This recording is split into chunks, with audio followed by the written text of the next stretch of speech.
오늘 우리에게 주시는 하나님의 말씀은 마태복음 4장입니다. 한 절씩 교독합시다. 그때 예수께서 성령에게 이끌리어 마귀에게 시험을 받으러 광야로 가사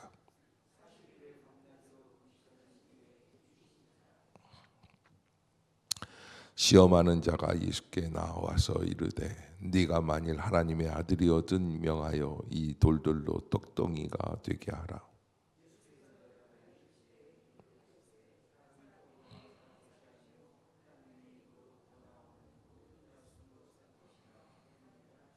이에 마귀가 예수를 거룩한 성으로 데려다가 성전 꼭대기에 세우고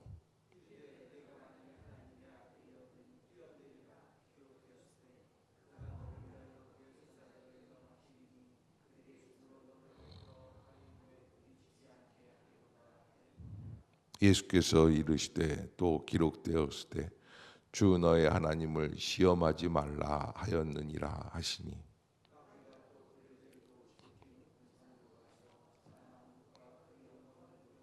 이르되 만일 내게 엎드려 경배하면 이 모든 것을 내게 주리라.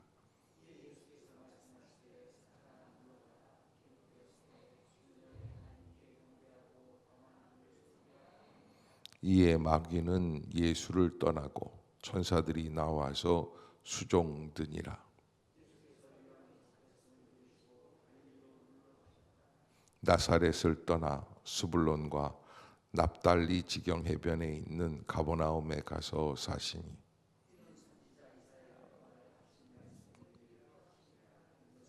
스불론 땅과 납달리 땅과 요단강 저편 해변길과 이방의 갈릴리요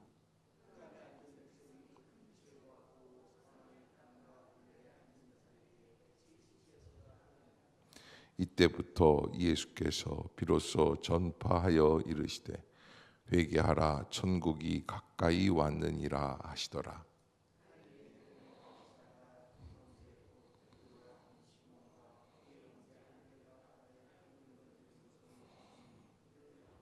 말씀하시되 나를 따라오라 내가 너희를 사람을 낚는 어부가 되게 하리라 하시니 거기서 더 가시다가 다른 두 형제 곧 세베대의 아들 야고보와 그의 형제 요한이 그의 아버지 세베대와 함께 배에서 금을 깁는 것을 보시고 부르시니 예수께서 온 갈릴리에 두루 다니사 그들의 회당에서 가르치시며 천국 복음을 전파하시며 백성 중에 모든 병과 모든 약한 것을 고치시니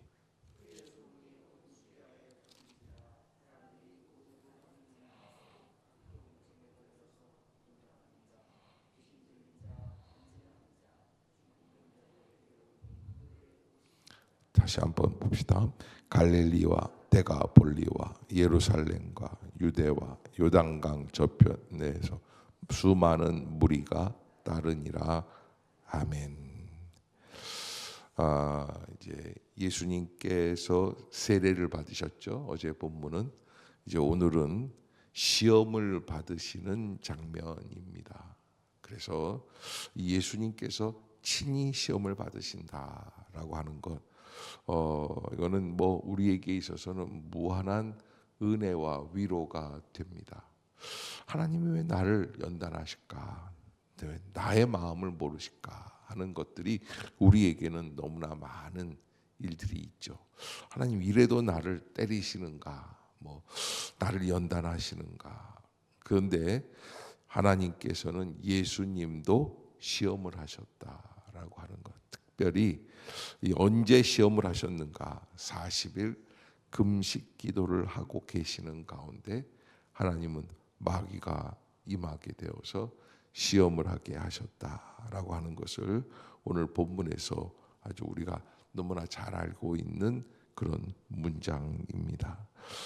세 가지 시험입니다. 첫 번째는 돌로 떡을 만들어라 그랬는데 그때 육체적인 욕망, 여러분, 이게 먹는다는 것이 이게 참 보통 일이 아닙니다.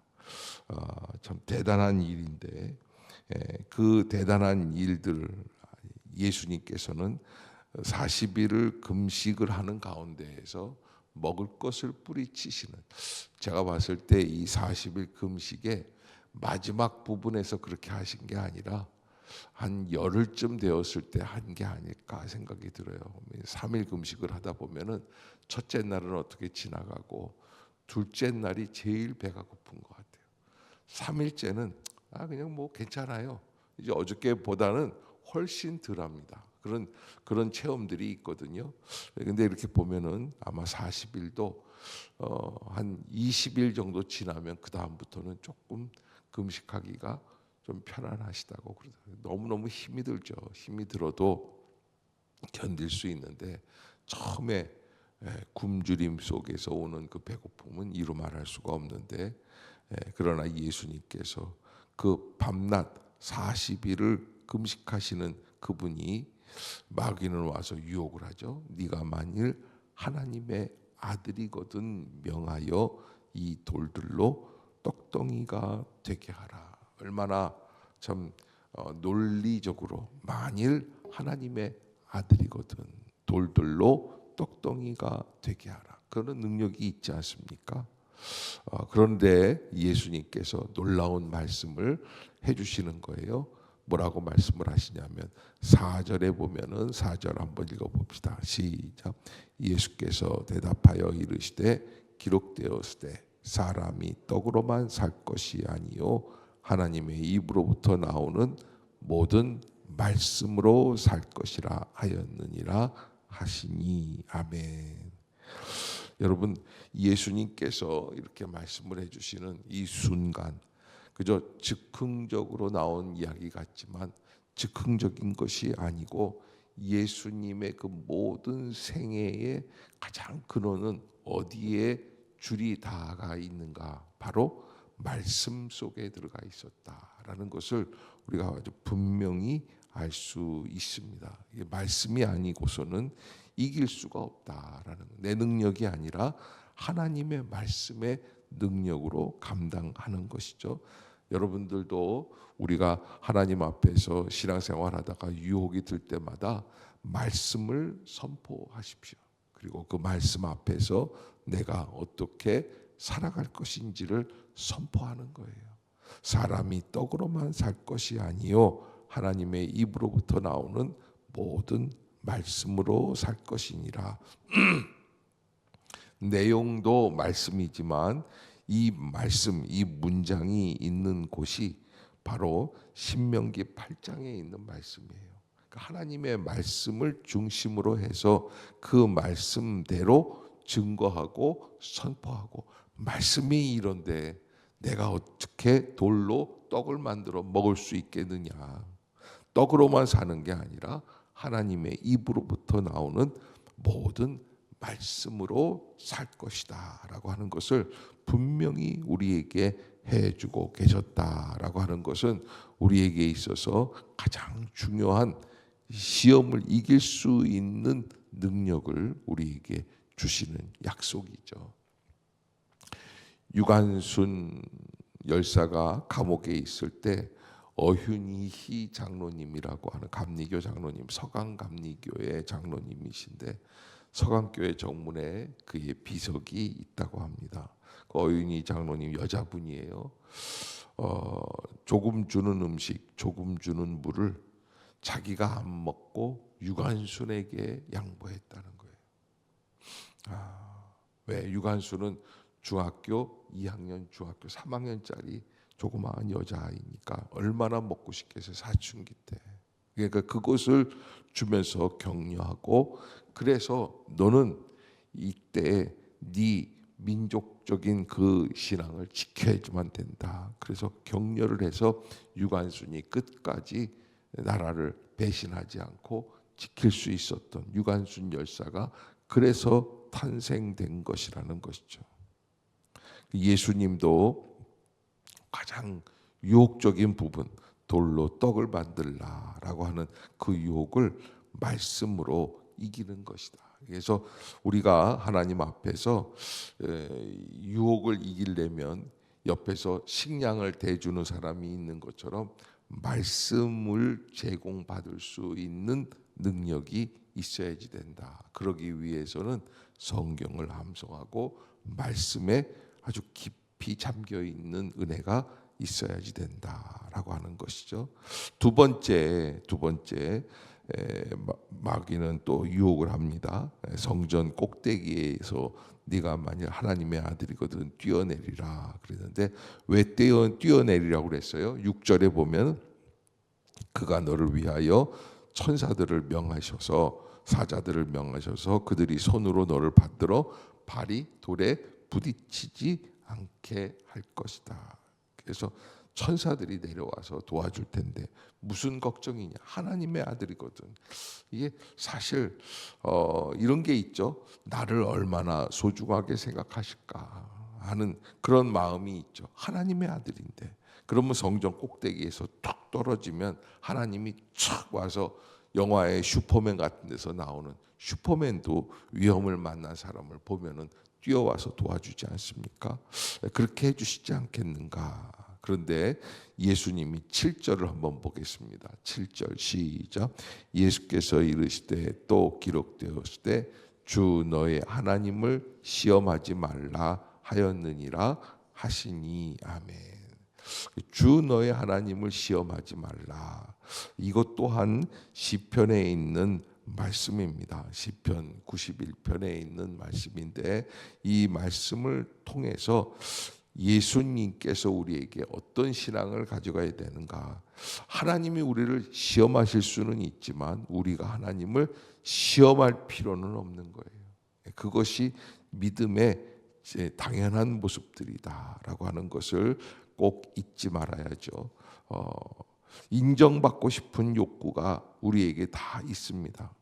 인정받고 사람들에게 야 역시 저 사람은 다르구나라고 하는 그런 마음이 있지만 예수님도 많은 사람들 앞에서 성전 꼭대기에서 떨어지면 그러면 천사들이 와서 척 받쳐주면 거봐라 역시 다르구나 하나님의 아들이구나.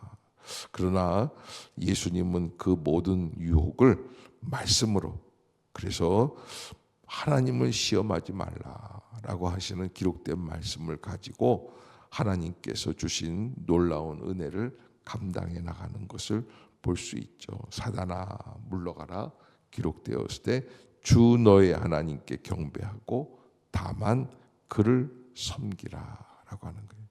그래서 주 너의 하나님께 경배하고 다만 그를 섬기라.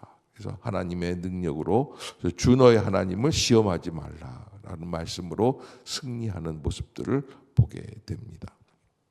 마지막 이 유혹이 또 있죠. 두 번으로 끝난 게 아니에요.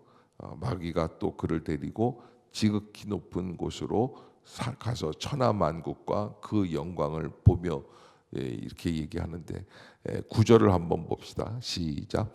이르되 만일 내게 엎드려 경배하면 이 모든 것을 내게 주리라. 마귀가 그러는 거예요. 너 천하만국을 구원시키려고 하는데 그게 아니라 나한테 엎드려서 경배하면 내가 줄게 하는 그 얼마나 참 치명적인 유혹일 수 있습니까?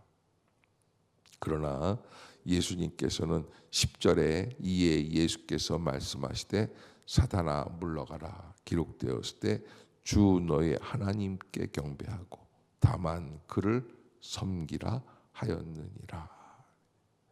사단아 물러가라. 주 너의 하나님께 경배하고 다만 그를 섬기라. 그래서 오직 경배받아야 할 대상 이것은 하나님께만 있다라고 하는 것을 우리에게 분명히 말씀해 주시죠. 신명기 6장 16절 말씀이에요. 그래서 이 잠깐의 모습들을 보면서 우리에게 이 세 가지 역사 속에서 우리에게 알 수 있는 것은 하나님께서 어떻게 예수 그리스도를 시험하셨을까? 시험은 사실은 사명의 걸림돌이 아니라 사명을 분명히 하는 과정이다. 아멘. 여러분 꼭 잊지 마세요. 내가 왜 나를 못 믿는 거야? 왜 나를 시험하는 거야? 그게 아니라 시험이라는 것은 사명의 걸림돌이 아니에요. 나 이러려면 때려칠 거야. 그게 아니라 사명을 분명히 하는 과정이다. 그래서 우리의 그 흐릿한 관점이 있다면 아주 명료하게 만들어 주시는 거예요. 아주 그냥 분명하게 그 포커스를 맞출 수 있는, 초점을 맞출 수 있다라고 하는 것이 시험의 연단 과정이라고 하는 것을 우리가 잊지 말아야죠. 두 번째는 하나님 아들의 길은 기적이 아니에요. 사실은 마귀는 하나님의 아들을 권능을 갖고 있는 기적의 주인공으로 유혹하고 있는 거예요. 돌이 변하여서 떡이 되거나 성전 꼭대기에서 뛰어내릴 때 탁 지켜주거나 아니면 마귀에게 엎드려 경배하면 천하만국을 다 줄 수 있는, 그래서 천하만국의 주인이 되면 얼마나 대단하겠습니까? 그러나 예수님은 그것이 아니라 어떻게 하는 거예요? 말씀에 순종하는 길이다. 아멘. 아멘. 우리가 신앙생활하는 것도 가장 중요한 이유가 있어요. 내가 멋진 것을 보여주기 위함이 아니에요. 내가 능력이 많은 것을 드러내주기 위한 게 아니에요. 그거는 신앙이 아닙니다. 우리가 하나님 앞에서 모여서 이 새벽에 기도하는 것은, 그것은 뭔가 큰 권능을 가지고 돈을 많이 벌고 시험을 착 패스하고 뭔가 멋있게 그냥 척척척척 하려고 하는 게 아니라 말씀에 순종할 수 있는 영성을 성장해 나가는 길이에요. 말씀에 순종하는 거예요. 하나님의 말씀이기에 내가 순종해 나아가는 것이다. 그래서 부르심 앞에서 가장 중요한 것은 무엇일까? 조건이 아니다. 순종하는 즉각적인 순종이다라는 거예요. 여러분, 순종을 미루고 있는 분들도 있어요. 제가 뭔가 좀 부탁을 하면 이런 분들이 있어요. 목사님, 조금 더 좀 형편이 나아지면, 은퇴하면 이렇게 하겠습니다 하는 분들이 계시는데, 순종을 늦추는 것도 불순종이라는 거예요. 즉각적인 순종. 예수님께서는 고민하지 않고 사람이 떡으로만 살 것이 아니요 하나님의 입으로부터 나오는 모든 말씀으로 살 것이라, 돌로 떡덩이가 되게 하라고 하는 마귀의 유혹에 즉각적으로 말씀을 해주시는 거예요. 거기에서 진정한 사명의 완성이 이루어진다라고 하는 것이죠. 그런 예수님께서 오늘도 우리들을 일상의 자리에서 제자들로 불러주고 계시는 것을 말씀해 주시는 것입니다. 이렇게 탁 하면 어떻게 이렇게 척척 예수님께서는 그 대답을 하셨을까 싶은데, 가장 중요한 것은 즉흥적인 대답이 아니라 하나님 앞에서 일상의 뿌리가 어디에 가 있었다고요? 말씀에 가 있었다라는 거예요. 그래서 우리가 항상 무엇보다도 말씀을 버리지 않고 말씀으로 무장하고 말씀을 붙들고 살아가야 할 것이다 라고 하는 것을 우리에게 말씀해 주시는 것입니다. 드디어 예수님께서 말씀 사역을 시작을 하십니다. 그래서 12절에 보면 예수께서 요한이 잡혔음을 들으시고 갈릴리로, 유대 지역에 계시다가 물러가시고 나사렛을 떠나 스불론과 납달리 지경 해변에 있는 가버나움에 가서 사셨다. 그래서 여기 보면은 이사야서 9장 12절에 있는 말씀인데요. 15절 한번 읽어봅시다. 15절 16절 시작. 스불론 땅과 납달리 땅과 요단강 저편 해변길과 이방의 갈릴리여, 흑암에 앉은 백성이 큰 빛을 보았고 사망의 땅과 그늘에 앉은 자들에게 빛이 빛이었도다 하였느니라. 아멘. 그래서 하나님께서 주시는 귀한 역사를 바라보며 말씀에서 그 어두운 지역, 스불론 땅, 납달리 땅, 요단강 저편 해변길 이방의 갈릴리, 그곳에 있는 그 백성들이 큰 빛을 보았고 사망의 땅과 그늘에 앉은 자들에게 빛이 빛이었도다라고 하는 이 약속을 이루시기 위한 사역이 시작이 되었다. 그러니까 버림받은 지역들이었는데 예수님이 거기에서 증거하기 시작을 하였는데 어떻게 증거하셨는가? 17절입니다. 시작. 예수께서 비로소 전파하여 이르시되 회개하라 천국이 가까이 왔느니라 하시더라. 아멘. 세례 요한이 예비했던 것처럼 그 세례 요한의 메시지 그대로 회개하라 천국이 가까이 왔느니라. 그러면서 그곳에서 무슨 일을 하시는가? 18절부터 22절까지 보면은 그물을 버려두고 예수를 따라가는 예수님의 제자들 베드로, 시몬, 그러면 형제 안드레, 그 다음에 야고보, 요한 뭐 이런 사람들을 향해서 19절을 한번 봅시다. 시작. 말씀하시되 나를 따라오라 내가 너희를 사람을 낚는 어부가 되게 하리라 하시니. 아멘. 그랬더니 20절 어떤 일들이 있었어요? 시작. 그들이 곧 그물을 버려두고 예수를 따르니라. 자, 여러분 어떻게 이렇게 저기 그 그물 내려서 그물 닦고 있는 제자들한테 나를 따라오라 내가 너희를 사람을 낚는 어부가 되게 하리라 쫙 그랬더니 베드로와 요한 안드레가 그물을 쫙 버려두고서는 예수님을 따라. 멋있잖아요. 그래서 나도 쫙 가가지고서는 공장에 가서 일하는 사람들 앞에서 나를 따라오라 내가 너희로 사람을 낚는 어부가 돼. 그러면 탁 해서 망치질 하다가 말고 쫙 버려두고 쫙 오면은 멋있겠죠? 그게 아니에요. 여기 오늘 본문 예수님은 이 말씀을 하시기 전에 예수님이 먼저 말씀에 순종하는 것을 보여주신 거예요. 그러니까 여기 이 4장에 있는 이 19절 20절 야 이거 멋있다. 그러기 전에 우리가 먼저 뭐 해야지 돼요? 말씀에 순종하는 거예요. 그것이 가장 중요한 모습이다라는 것을 우리에게 알려주시는 것이죠. 그리고서는 이제 드디어 예수님의 제자가 되어서 따라 나아가는 것을 보게 됩니다.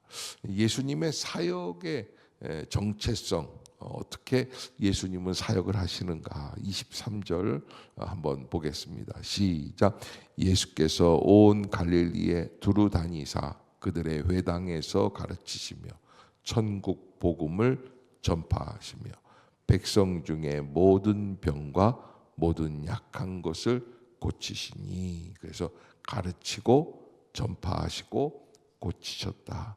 교육과 선교와 봉사의 예수님 사역의 3대 원리를 우리에게 알려주고 그 기반 속에서 예수님이 공생애를 감당해 나가시는 것을 보게 됩니다. 그래서 모든 앓고 있는 질병 또 각종 병에 걸려 고통당하는 사람들, 귀신 들린 사람들, 간질하는 사람들, 중풍병자들 다 고쳐주시고 갈릴리와 데가볼리와 예루살렘과 유대와 요단강 건너편에 수많은 무리들이 이제 따라오기 시작했다. 다음 주는 이제 5장에 나와 있는 산상수훈 팔복이 시작이 됩니다. 제가 이렇게 성지순례하면서 가보면 교회들 중에서 제일 멋있는 교회가 팔복교회가 아닌가 싶어요. 그만큼 그 팔복 말씀 안에는 정말 귀한 메시지가 우리를 살릴 수 있는 아주 중요한 메시지이고, 특별히 산상수훈이 우리에게 중요한 것은 보태지도 않고 빼지도 않고 예수님의 살아계신 메시지예요. 예수님이 직접 이렇게 말씀을 하셨다. 그래서 예수님이 입을 열어 가르쳐 이렇게 시작을 하고 있습니다. 그래서 다음 주는 산상수훈 5장부터 7장까지 여러분들이 미리 좀 예습을 해보셔도 좋아요. 그래서 이게 올해 시작을 하면서 여러분 집에 가면 아이들한테, 학교 다니는 아이들한테 하는 얘기가 있죠. 엄마들이 뭐 얘기해요? 숙제했니? 그러죠. 예. 이번 주간에는 여러분들에게 숙제를 해드려요. 5장부터 7장을 미리 읽는 거예요. 쭉 읽고 한 번 읽고선 땡 그러지 마시고 외울 때까지 한번 읽어보는 거예요. 여러분들이 포기하는 눈빛인 것 같은데 외우라고 그러니까 포기하지 마시고 쭉 즐겨서 묵상해 보시면 좋겠다 생각이 듭니다. 아무튼 이게 이 산상수훈 이건 너무너무나 귀한 말씀인데 여러분들이 잊지 마시기를 부탁을 드리겠습니다. 기도하겠습니다.